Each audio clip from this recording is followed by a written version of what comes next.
할렐루야. 주님이 오늘도 우리와 함께 하십니다. 우리 하나님 말씀 함께 보실 텐데요. 오늘은 요한복음 4장 말씀 함께 보도록 하겠습니다. 요한복음 4장 3절로부터 8절까지 말씀입니다. 요한복음 4장 3절로부터 8절까지 말씀 우리 다 같이 한 목소리로 봉독해 올리겠습니다. 시작. 유대를 떠나사 다시 갈릴리로 가실새 사마리아를 통과하여야 하겠는지라. 사마리아에 있는 수가라 하는 동네에 이르시니 야곱이 그 아들 요셉에게 준 땅이 가깝고 야곱의 우물이 있더라. 예수께서 길 가시다가 피곤하여 우물 곁에 그대로 앉으시니 때가 6시쯤 되었더라. 사마리아 여자 한 사람이 물을 기르러 왔음에 예수께서 물을 좀 달라 하시니 이는 제자들이 먹을 것을 사러 그 동네에 들어갔음이러라. 아멘.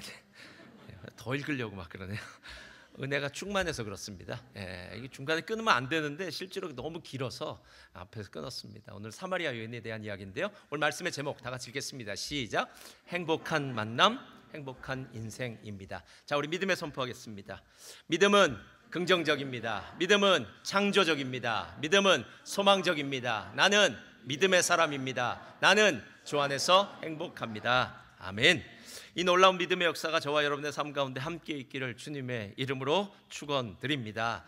오늘 여러분이 너무나도 잘 아는 사마리아인 여인의 이야기인데요. 이 얘기를 저는 전부 다 이야기하지 않고 이 부분을 통해서 오늘 행복에 대한 관점으로 함께 좀 이야기를 나누기를 원합니다.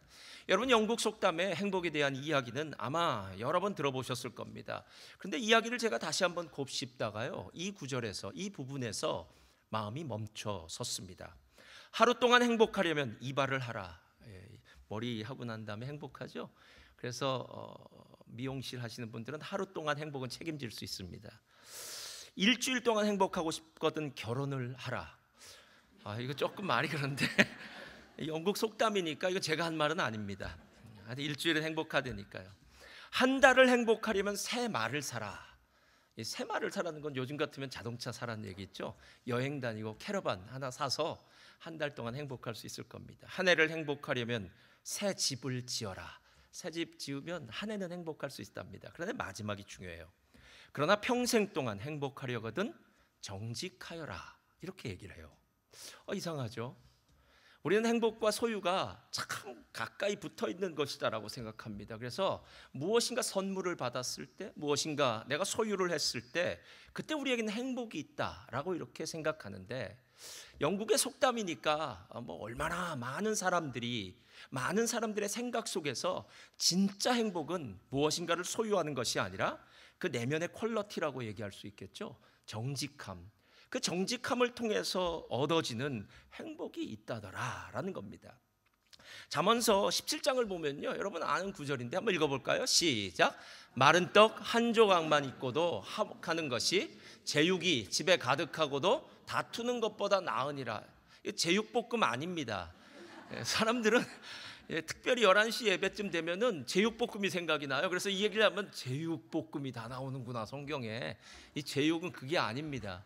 예전 개역 성경에는 이게 육선이 가득하다 이렇게 돼. 육선이란 건 뭐냐면은 계속 좀 펴놔 주시고요. 육은 고기, 그러니까 소고기 같은 거죠. 그리고 선은 생선입니다. 그러니까 우리가 보통 어느 집에 잔치자리나 어느 특별한 일에 초대를 받으면은 오늘 이 집 상에 육해공군이 다 출동했습니다라고 얘기하잖아요. 고기도 있고 닭도 있고 생선도 있고 회도 있고 막 쫙 펼쳐졌을 때 육해공군이 출동한다는 건데요. 아마 성경을 해석하는 사람들이 그렇게 번역을 했던 것 같아요. 그러나 여기서 말하는 제육은 고기입니다. 제물로 드려졌던 고기. 그러니까 이스라엘 백성들은 고기를 아무 때나 먹을 수 있는 게 아니에요. 고기는 그렇게 쉽게 먹는 게 아닙니다. 언제 고기를 먹냐면 화목제를 드리고 난 날. 화목제를 드리면 그 고기를 나누어 먹으니까 함께 먹는 거예요. 여러분, 화목제가 무엇입니까? 하나님과 우리와의 화목을 위해서 드리는 거예요. 또 함께 음식을 나누어 먹으면서 함께 화목하자고 먹는 게 이 제육입니다. 이거 제육 바꿔야 돼요. 저도 자꾸 제육볶음이 생각나는데 이 제육이에요. 근데 중요한 건 화목제로 드린 제물을 먹으면서 싸운다는 거예요. 얼마나 한심합니까? 차라리 제육 없어도 좋으니까, 화목제 재물 없어도 좋으니까 마른 떡 한 조각 있고도 화목하는 것이 더 낫지 않겠냐라는 그 이야기입니다. 행복은 소유에 있는 것이 아니라, 행복은 내가 원하는 어떤 것을 얻었을 때 있는 것이 아니라 내 안에 있는 이 내적인 또 마음의 퀄리티라는 사실을 알게 됩니다.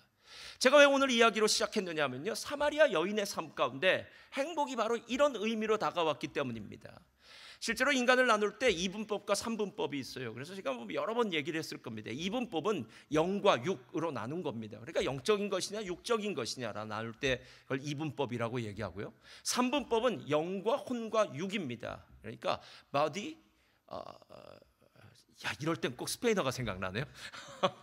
근데 스페인에서는 이렇게 얘기해요. cuerpo, alma y espíritu 이렇게 얘기해요. 근데 갑자기 제가 머릿속에 스페인어만 생각이 막 탁탁탁탁 떠오르기 시작하는 거예요. 오래됐는데도 이런 생각이 나네요. 하여튼 몸과 혼과 영, 이 세 가지로 나눈 것을 삼분법이라고 얘기해요. 육은 본능의 다스림을 받는 것이고요. 혼은 이성의 다스림을 받는 것이고요. 그리고 영은 하나님과의 소통이죠. 영적인 부분, 보이지 않는 세계를 소통하는 것이 바로 영적 부분이에요. 그런데 우리라는 사람이 생각해 보니까 오늘 사마리아인의 모습에 보면 그런데요, 육적으로도 우리가 행복을 추구하고 혼적으로도 행복을 추구하고 영적으로도 행복을 추구하더라라는 겁니다. 육적인 행복이라는 것은 이렇습니다. 우리 아기들을 키우는, 지금 바깥에 있는 우리 부모님들, 아기 있는 부모님들 보면 제일 잘할 수 있어요. 아기가 있는 분들은요, 아기가 어떻게 행복을 느끼는지를 알면 됩니다. 잘 먹고 잘 소화하고 잘 싸고. 그래서 엄마의 따뜻한 품에 누워있을 때 아기는 환하게 웃습니다. 그러니까 가장 인간의 기본적인 욕구죠, 본능이죠. 육의 욕구가 채워졌을 때 우리는 행복함을 느껴요. 아무리 인격이 고상하고 훌륭한 사람이라고 해도요, 실질적으로 이 육의 욕구가 채워지지 않아서 한 일주일 굶어 보십시오. 인격이 어디 있습니까? 그 다음부터는 견격이 나오기 시작합니다. 아무것도 없으니까요. 어쩌면 우리의 삶 가운데 인격을 유지할 수 있는 그 기본에는 이 육체적인 본능이 채워졌기 때문에 그런 것은 아닐까라는 생각이 들었어요.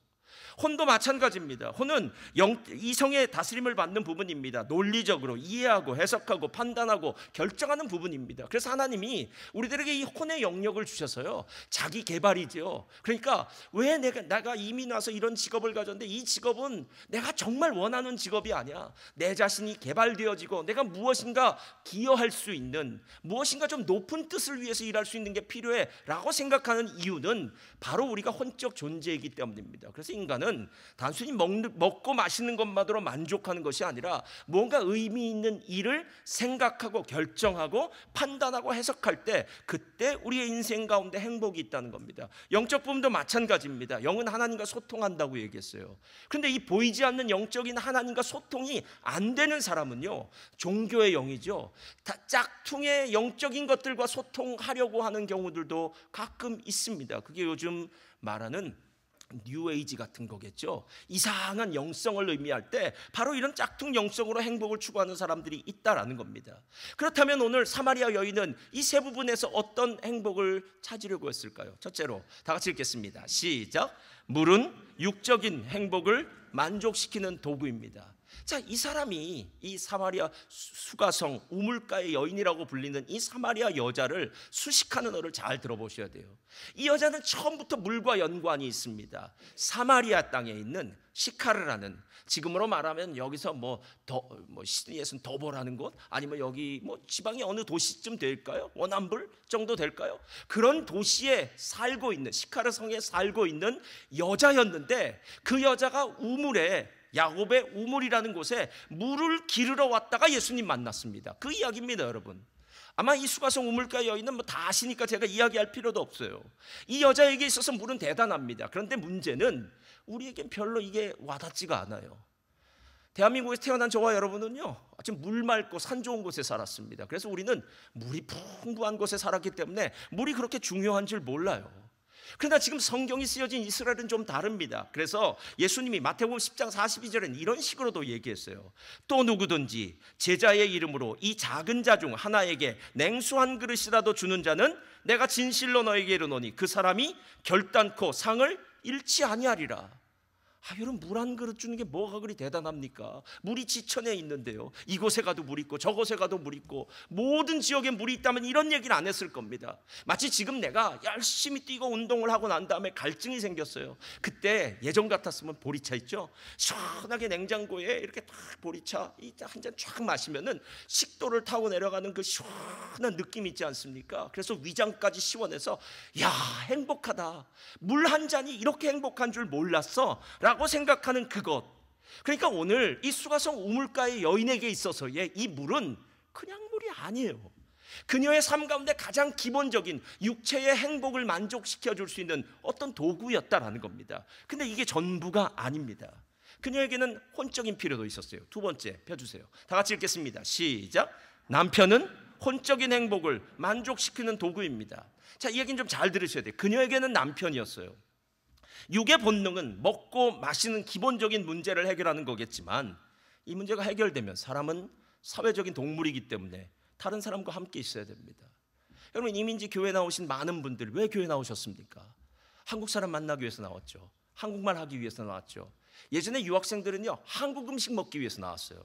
왜냐하면 일주일 내내 한국 음식을 먹지 못하다가 교회 가면 한국 음식을 먹습니다. 게다가 손 큰 셀리더님이 음식을 하고 나면 김치도 남고 한국 음식도 남으면 유학생들은 그 음식을 싸가서요, 또 싸가면 일주일 동안 그 음식 먹으면서 역시 한국 사람은 한국 음식 먹어야 돼, 뭐 이런 소리 하면서 교회 온 사람들 참 많이 있다라는 겁니다. 여러분, 기본적인 본능적인 것들만 해소된다고 인간은 그렇게 만족할 수가 없어요. 인간은 사회적 동물이기 때문에 반드시 다른 사람과 함께 있어야 됩니다. 제가 TV 프로그램 중에 나 혼자 산다 라는 프로그램 있지 않습니까? 그 나 혼자 산다라는 사람은 혼자 사니까 혼자 살아야 되는데 왜 나 혼자 사는 사람들끼리 함께 모여서 좋아하더라고요. 그래서 제가 이건 프로그램의 뜻을 나 혼자 함께 살아야 행복하다예요. 그렇지 않습니까? 나 혼자 사는 건 행복하지 않습니다. 40대 50대 대한민국 남자의 최애 프로그램은 나는 자연인이다입니다.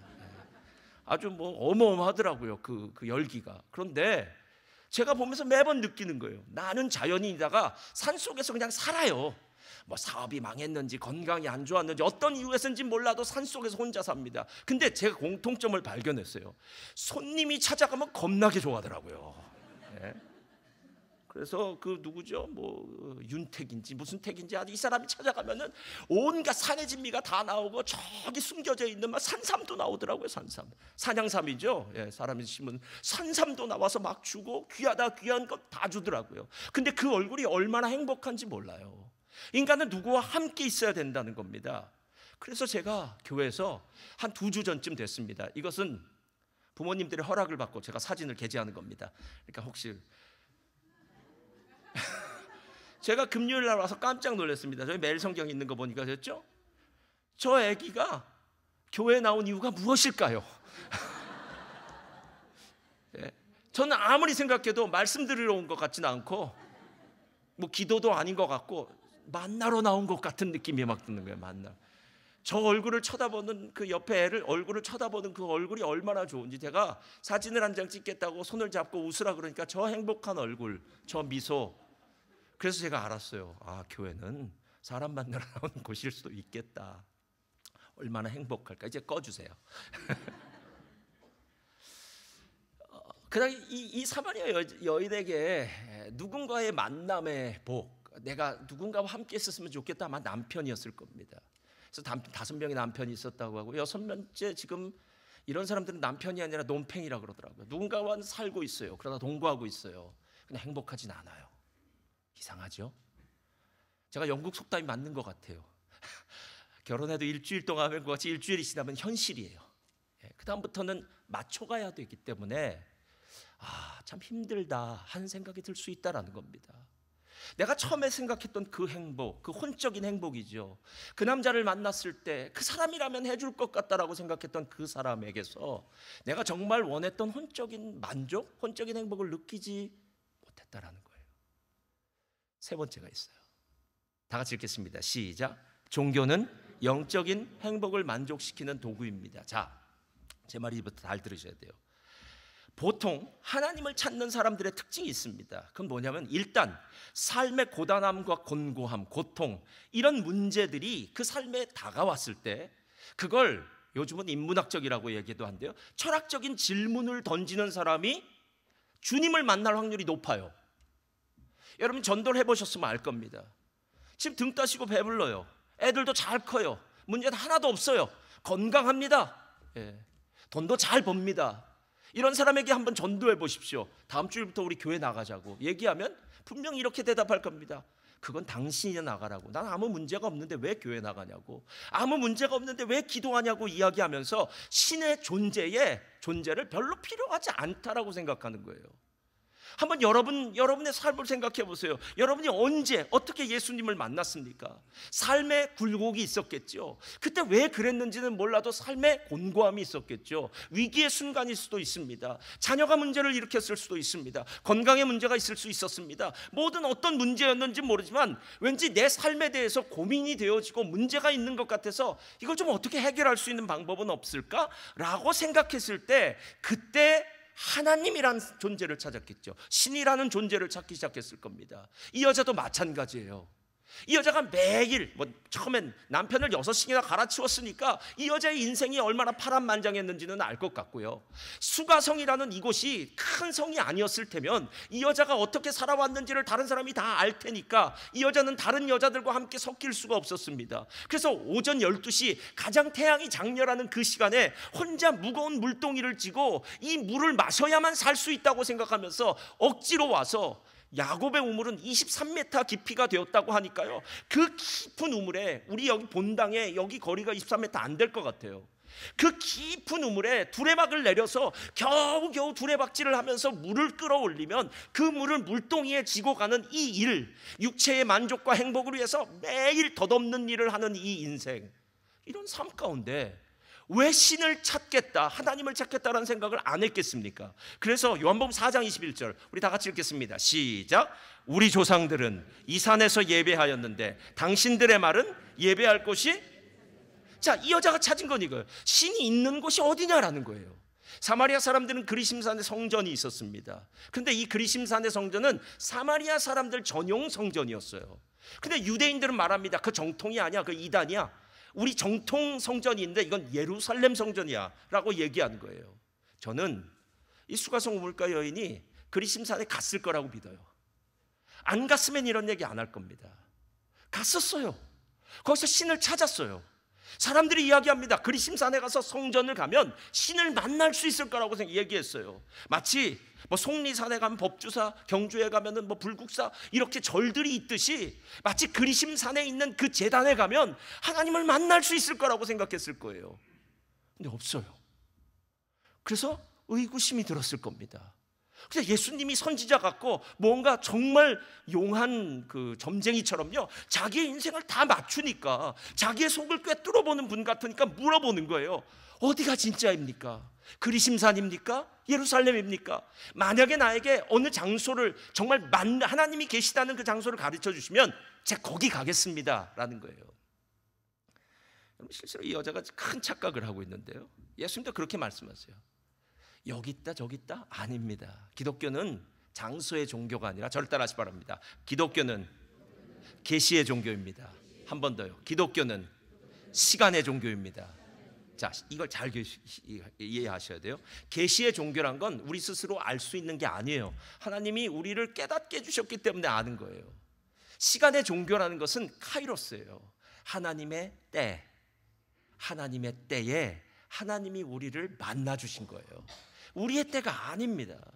제가 얼마 전에 어느 분이, 아는 분이 무신론자가 되었다고 그러더라고요. 그래서 물어봤어요. 왜 무신론자가 됐나요? 라고 물어봤더니 이렇게 얘기하더라고요. 그 사람이 어렸을 때 무슨 큰 문제가 있었답니다. 그래가지고 하나님 앞에 열심히 기도했대요, 정말. 그리고 하나님은 이 문제를 반드시 해결해 줄 거라고 생각했답니다. 그래서 교회 가서 기도를 했겠죠. 그런데 그 기도를 하나님이 들어주시지 않았대요. 그때부터 마음에 상처가 있어서 나는 더 이상 이런 하나님은 안 믿어 라고 생각하면서 하나님을 안 믿기 시작했다는 거예요. 여러분, 이분이 지금 착각하고 있는 겁니다. 카이로스는 내 때가 아니라 하나님의 때예요. 우리가 하나님을 아무리 찾고 부르고 만나고 만나주세요가 아니라 하나님의 때에 만나 주시는 겁니다. 그래서 우리가 기도할 때도 그 하나님의 때가 이루게 해달라고, 하나님의 나라가 이루게 해달라고 기도하는 거지, 내 마음대로 기도할 때마다 영적인 게 보여지고 기도할 때마다 하나님이 뻥 하고 나타나시고 이런 일 없어요. 여러분, 이거는 이단이나 가짜 종교에서 하는 일이지, 우리 하나님은 주인이시고 우리는 하나님의 피조물이고 하나님의 백성이고 하나님의 종들이기 때문에요, 주인이신 하나님이 움직이는 거, 하나님의 때, 이 부분에 대해서 이야기한다라는 거예요. 물도 남편도, 그리고 어디에 가면 하나님을 만날 수 있을 거라는 이 사마리아 여인의 육과 혼과 영적인 행복, 어느 것도 찾을 수가 없었어요. 오늘 이게 바로 사마리아 여인의 이야기입니다. 그리고 터벅터벅 물동이를 이고 또다시 덧없는 출근길이죠. 우리 집사님들로 얘기하면 덧없는 출근길로 갔을 겁니다. 근데 거기에 예수님이 계셨습니다. 오늘 우리가 읽은 이 구절은 요한복음에 있습니다. 그걸 모르는 사람은 없겠죠. 요한복음이요. 만약에 누군가에게 교회 처음 나와서 성경을 읽고 싶다면 구약보다는 신약을 읽으라고 얘기해요. 그리고 신약에 아무거나 읽지 말고 복음서를 읽으라고 얘기합니다. 왜냐하면 신약의 복음서에는 예수님의 이야기가 나와 있기 때문에 그래요.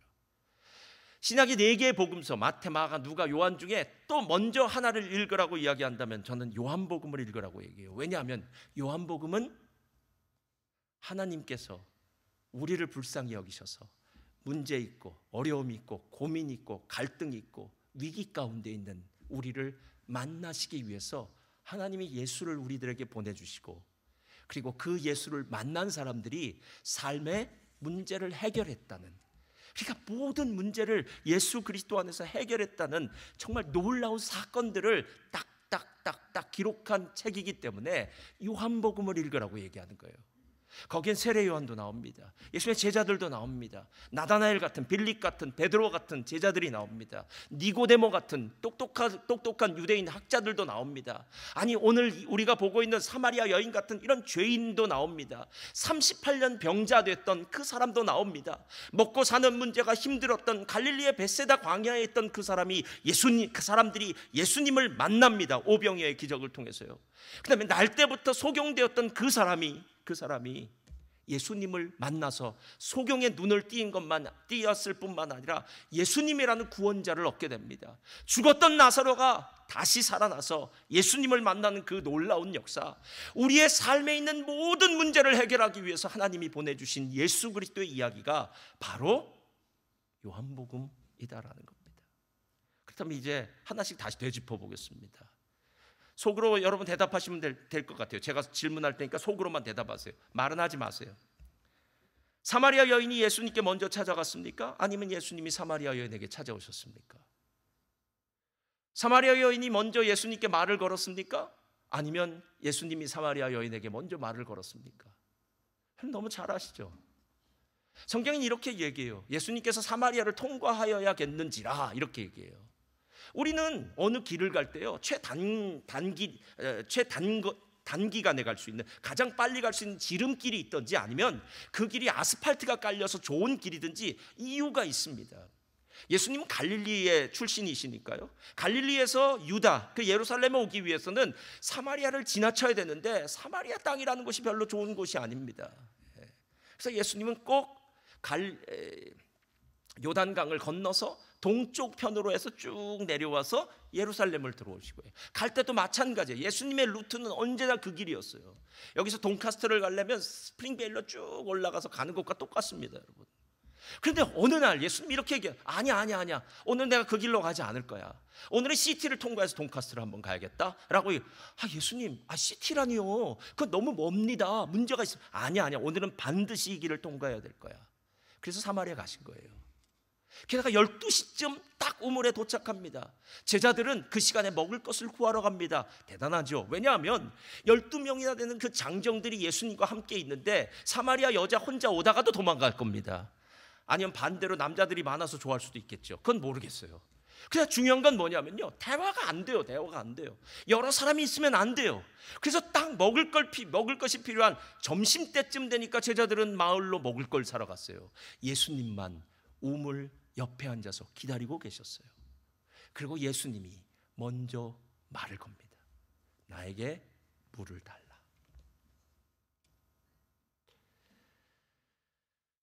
여러분, 예수님이 우리에게 찾아오셨다는 것, 이건 정말 놀라운 사건인데 왜 사마리아의 여인의 이야기가 오늘 담겨져 있을까요?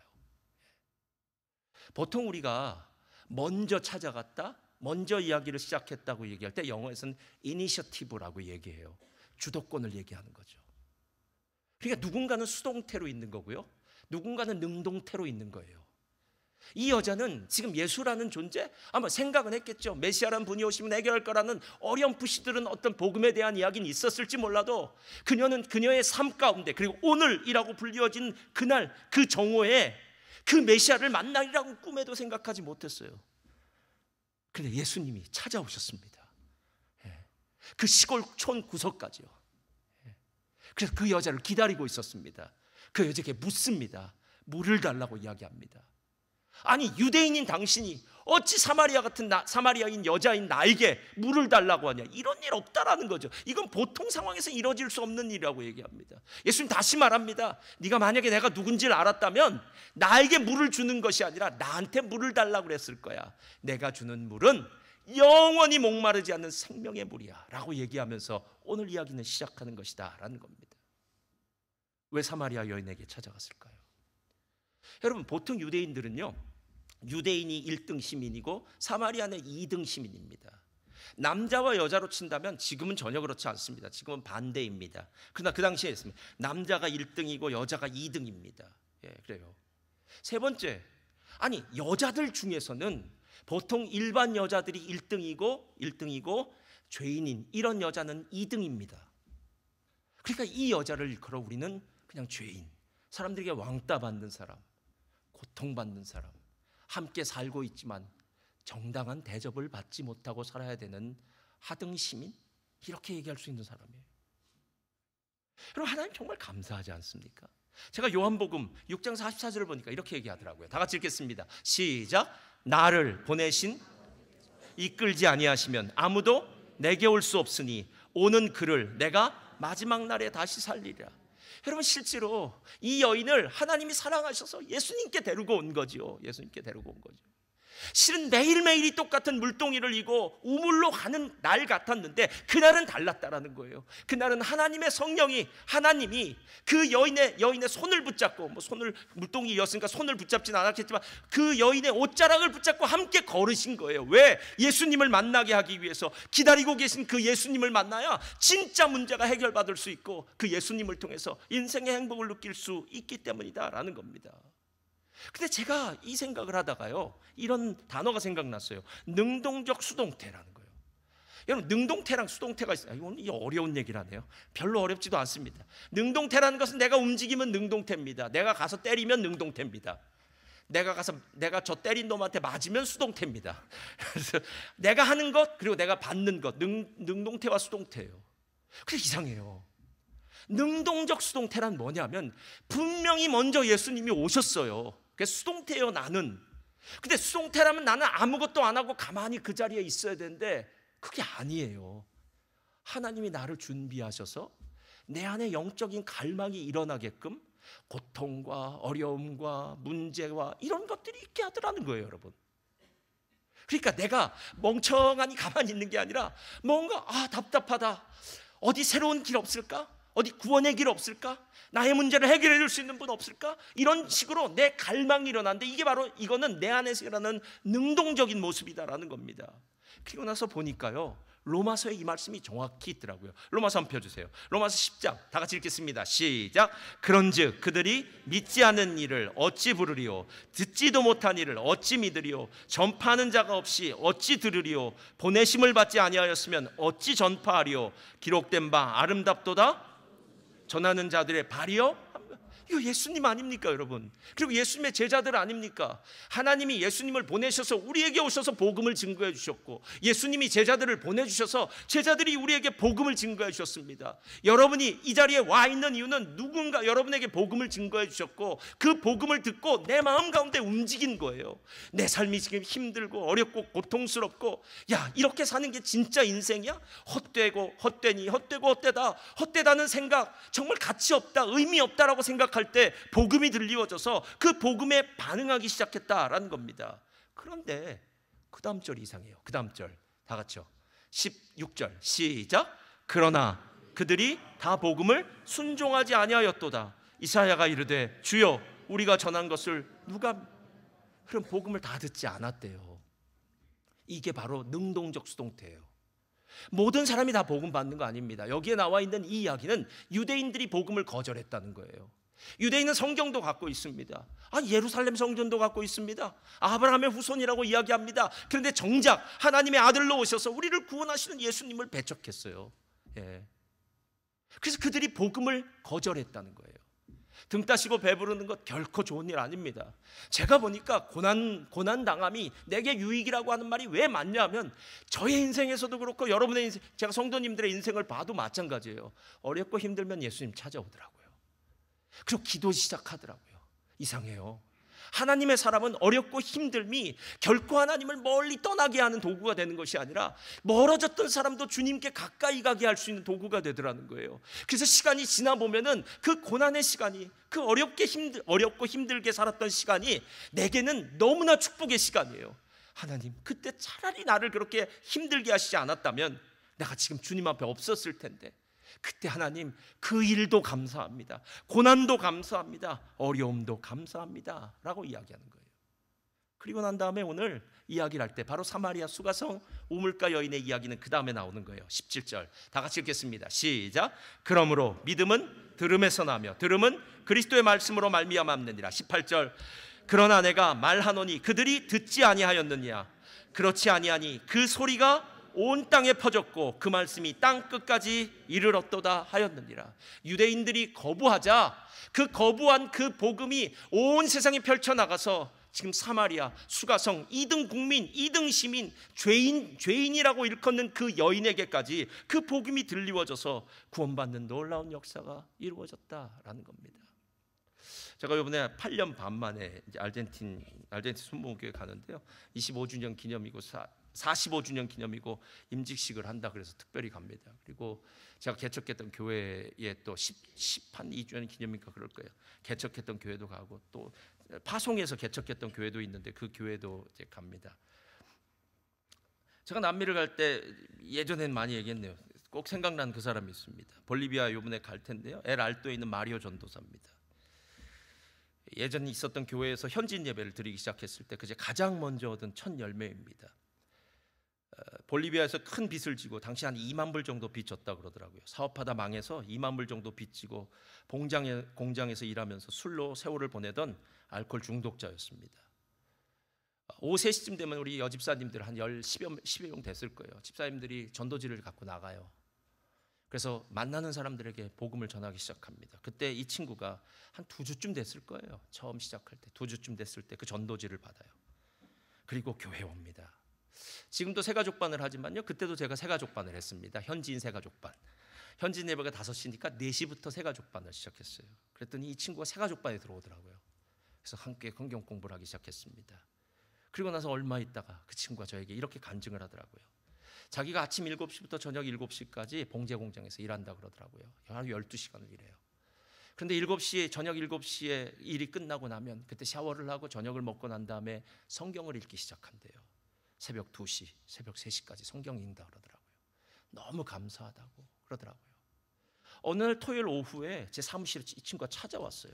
그래서 왜 찾아왔냐 물었더니 자기가 지금 병원에 전도를 하러 가겠다 그러더라고요. 그래서 제가 잘 됐다. 병원에 가서 전도하는데 또 필요한 게 뭐 있냐 뭐 여러 가지 묻고 해서 제가 또 보낸 적이 있습니다.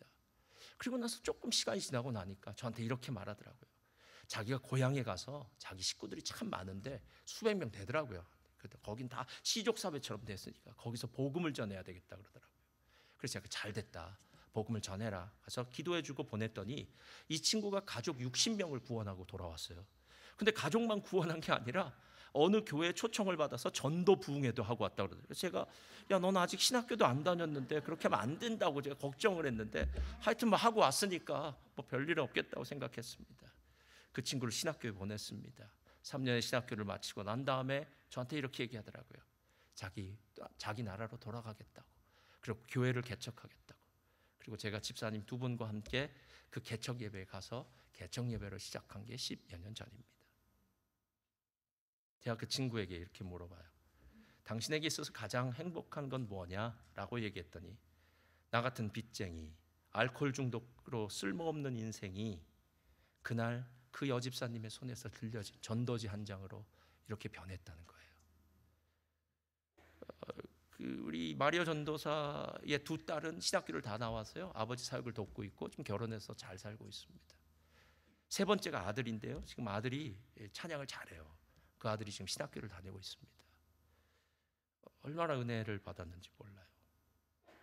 그때 만났던 그 여집사님의 전도지, 아마 그 전도지는 예수님이겠죠. 그럼 우리의 삶 가운데 진짜 무슨 만남이 필요할까요? 소유가 필요할까요? 아까 영국의 속담이 딱 맞아요. 하루를 행복하려면 이발소에 가십시오. 미용실. 예. 일주일을 행복하려면 결혼을 하십시오. 이거 이미 했으면 상관없고요. 그것도 살아야 됩니다. 한 달을 행복하시면 새 차를 뽑으십시오. 뭐 돈 뽑으시면 되는 거 아닙니까? 1년을 행복하시기 위해서는 새 집을 지으십시오. 그러나 평생을 행복하기 위해서는 정직하라는 그 말은 다른 게 있어야 된다는 거예요. 하나님 앞에서의 삶. 예수님이 내 삶의 주인이 되셨을 때 그때부터 느껴지는 행복은 내가 지금까지 살아왔던 그 행복과는 질이 다르다, 클래스가 다르다라는 말이에요. 지난주에 저와 가까운 사람입니다. 여러분하고는 상관없는 사람이에요. 저와 아주 가까운 사람과 이야기를 나누는데 이 사람이 요즘 교회 생활에 많이 어려워하더라고요. 말씀을 듣는 것도 어려워하고 여러 가지 어려워하더라고요. 교회 가는 것도 많이 어려워하더라고요. 그래서 함께 들으면서 특히 문제를 해결할 수 있는 방법이 별로 없더라고요. 그래서 들으면서도 많이 마음이 아팠습니다. 살다 보면 좋은 부모를 만난 거 복이더라고요. 저와 여러분 좋은 부모님 만날 줄 믿습니다. 예. 좋은 부모님이 아닐 수도 있어요. 그렇다면 우리는 좋은 친구를 만날 수도 있어요. 그래서 어떤 분은 내 인생 가운데 좋은 친구 있다고, 그리고 그 친구는 정말 나에게 목숨이라도 바쳐줄 정도로, 아깝지 않게 줄 정도로 난 좋은 친구가 있다는 분들도 있더라고요. 그런 분 좋습니다. 행복합니다. 그런 사람 없다면 좋은 배우자를 만났을 수도 있습니다. 그런데 좋은 배우자를 못 만났다면 아마 좋은 자녀들을 만날 수도 있습니다. 그런데 이 좋은 모든 것들을 다 만난다고 해도 좋은 예수님을 만나지 못하면 그 인생은 결코 행복하지 않은 것 같더라고요. 예. 자꾸 우리의 인생 가운데는 사람이 보여지기 시작해요. 그래서 사람이 보여지면서 사람과의 관계 속에서 자꾸 문제가 생겨요. 그런데 사람과의 관계 속에서 생긴 문제는요, 실은 해결될 수 없어요. 예. 이 문제를 덮을 수 있는 예수님과의 만남이 필요한 거 아닙니까? 여러분, 이 여자가 예수님을 만나고 난 다음에 제일 먼저 한 일이 먼저 물동이를 버려뒀답니다. 그리고 마을로 들어가서 복음을 전했대요. 내가 메시아를 만났다. 내가 메시아를 만났다. 이 여자가 전하니까 미친 여자인 줄 안 거예요. 이 여자 본래 이런 여자 아닙니다. 숨어 살던 여자입니다. 이 여자 손가락질 받던 여자입니다. 사람들 눈 피해서 살던 여자였어요. 근데 이 여자가 미쳤어요. 나와서 소리를 지르기 시작합니다. 내가 메시아를 만났다. 내 인생이 달라졌다. 나는 진짜 행복해 라고 얘기하는 거예요. 여러분, 그 많은 문제 해결됐나요? 하나도 해결되지 않았습니다. 그 여자는 지금 수가성에 들어가서 사람들에게 복음을 전하고 난 다음에 물동이가 생각났을 겁니다. 내가 버려두고 온 물동이. 그래서 다시 우물에 와서 물동이를 들고 어디를 갔을까요? 집으로 갔을 겁니다. 집에 가면 그 인간이 있는 겁니다. 하나도 변한 건 없습니다. 하나도 변한 건 없지만 한 가지 변한 게 있어요. 내가 처음 집에 나올 때는 물동이를 이고 그 인간과 함께 살다 나왔는지 모르지만 내가 이 수가성 우물가죠, 야고의 우물에서 메시아를 만난 거예요. 아니, 나를 만나기 위해서 하늘 보좌를 버리고 이 땅에 오신 예수님이 나를 만나주신 거예요. 그리고 만나주셨다라는 그 놀라운 감격을 내가 잊을 수가 없는 겁니다. 잊을 수가 없는 거예요. 그때부터는 물도 별 상관없었을 거예요. 그때부터는 그 다음 날은 새벽에 나왔을 겁니다. 다른 사람들 만나러 전도하기 위해서. 할렐루야. 예. 옆에 있던 그 남자, 아이고, 그 남자도 전도했을 겁니다. 당신 예수 믿어야 된다 이렇게요. 예. 예수님 진짜 믿어야 된다. 우리 인생 가운데 가장 중요한 이 만남, 예수님과의 만남이 없다면 우리의 인생은 헛거야. 아무것도 아니야. 무엇을 하든 어디를 가든 그게 뭐가 행복합니까? 예. 소풍 가기 전날이 행복할까요? 소풍 간 날이 행복할까요? 소풍 갔다 온 날이 행복할까요? 전날이 행복하죠. 그런데 이상해요. 소풍은 왜 그리 빨리 갔다 오는지, 전날은 왜 이리 빨리 지나가는지. 오늘 예수님을 만나러 가는 날, 예수님을 만난 인생이 진짜 행복한 인생입니다. 사랑하는 성도님들, 교회에서는 예수님 만나야 됩니다. 그 예수님을 진짜 만나면 우리의 다른 모든 문제를 덮을 수 있는 힘이 생깁니다. 우리라는 모든 존재는 다 죄성이 있는 존재들이에요. 서로 파헤쳐봤자 별 볼 일도 없습니다. 제가 예전에도 얘기했는데요, 실제로 그래요. 제가 호칭이 참 중요해요, 여러분. 우리 교회에 충분히 제가 이런 호칭을 쓰고 있다는 것도 알지만 부탁드립니다. 교회 안에서요, 언니 동생이에요. 언니 동생. 여러분, 이런 말을 쓰다 보면은 그분이 선을 안 넘으면 좋겠어요. 언니 동생이기 때문에 선을 넘을 수밖에 없어요, 여러분. 그리고 말이 달라질 수밖에 없어요. 집사님, 이것 좀 해주세요. 언니, 이것 좀 해줘. 이렇게 얘기하는 건 틀려요. 이게 서로 분위기가 좋거나 기분이 좋을 땐 별 문제가 없지만, 기분이 뭔가 나쁜 상태에서 이런 식으로 얘기하다 보면요, 지가 언제부터 나를 안았다고 언니라 그래? 뭐 이런 식으로 생각할 수도 있고, 아니 무슨 일도 벌어질 수 있어요, 여러분. 그게 무슨 말이냐면, 우리라는 존재가 그만큼 연약한 존재들이라고요. 어디에 어떻게 걸릴지 몰라요, 여러분. 그래서 가장 가까운 사람도 예의를 차리는 거 아닙니까? 집사님, 이것 좀 해주세요. 아니, 안철수 씨는 부모님이 안철수 씨에게 존댓말 썼다고 얘기하지 않습니까? 실은 이상하더라고요. 존댓말이 나오면 그 다음부터 함부로 얘기가 나오지 않더라고요. 집사님이라는 단어가 나오면 함부로 얘기가 나오지 않더라고요. 집사님이라고 얘기해서 가까워지는 게 멀어지지 않더라고요. 집사님이라고 얘기해도 정말 인생을 나누는, 삶을 나누는, 영적 전투를 함께 실행하는 동지로서, 동역자로 살 수 있더라라는 겁니다. 그렇다고 해서 갑자기 언니를 빼고 다른 말로 바꾸라는 말은 아니지만, 여러분 조심하라는 말이에요. 그래서 교회 안에선 호칭도 조심하고요, 모든 걸 조심하는 이유는 한 가지 이유 때문입니다. 예수님 만나기 위해서 그래요. 예수님에게 장애물이 되지 않기 위해서입니다. 혹시 저 사람이 나 때문에 예수님 못 만나면 어떡할까? 나는 저 사람이 예수님을 만나야 행복한데. 그래서 우리 모두는 걸림돌이 되지 말아야 됩니다. 소자 한 사람이 실족하게 하면 연자맷돌을 메고 물속에 빠진 게 낫다고 얘기하잖아요. 그래서 저도 얼마나 회개한지 모릅니다. 제 어떤 언행이나 뭐 이런 것들로 누군가 시험을 받을 수 있고 어려운 일이 있을 수 있겠죠. 그래서 기도하는 거예요. 하나님, 제가 부지불식간에 했던 그런 이야기나 했던 일들이나 어떤 일들, 하나님 도와주셔서 그분이 개떡같이 얘기해도 찰떡같이 알아들을 수 있도록 도와주시고, 제가 부족한 자니까 하나님 덮어주세요, 인도해 주세요 하는 얘기밖에 없어요, 여러분. 잘나서 이 자리에 온 거 아니라요, 오늘 수가성 우물가의 여인처럼 죄인이었던 우리가 살고 있던 그 자리에 주님이 어느 날 찾아오셨습니다. 그리고 만나주셨습니다. 그리고 우리가 이렇게 살고 있는 겁니다. 사랑하는 성도님들, 찬양 앞으로 나와주시고요, 주의 귀한 은혜가 우리의 삶 가운데 함께 있기를 예수님의 이름으로 축원드립니다.